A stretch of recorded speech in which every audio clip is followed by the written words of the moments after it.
คนมาคนสิร้องเองว่าเส้นลำวงจังหวะลำวงทานขันคำส่วนจากคนสิร้องเองอยู่ใส่เนาะทานขันคำส่วนจากผู้เมาพอลำวงมาคนมาคนสิร้องเองมันว่าดิสิโซเสียงในทานทำมัดฟ้อนขัดมึงดูเส้นมันว่าบ่มาแล้ว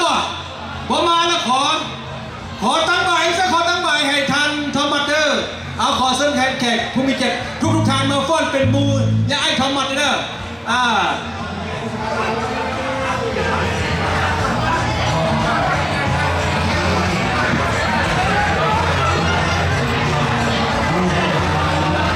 ขอประชาสัมพันธ์น้อยหนึ่งเด้อ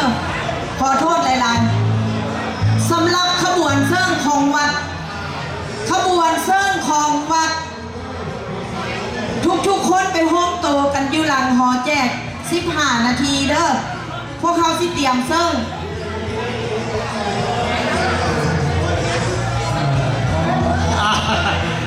ขอโทษหลายๆพี่น้องเฮ้ยมันรู้ต้องนิ่งกันยังไงนี่นะพี่น้องเด้อขอโทษยังไงทอมัดกับปลาละยังหลาย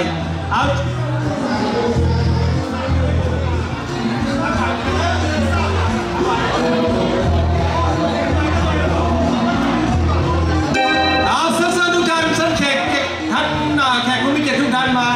ร่วมไล่ลำกับย้ายทำมัดกับภรรยาเด้อ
กันแล้วนะพี่น้องเอ้ยเอาขอบอกขอบใจอะไร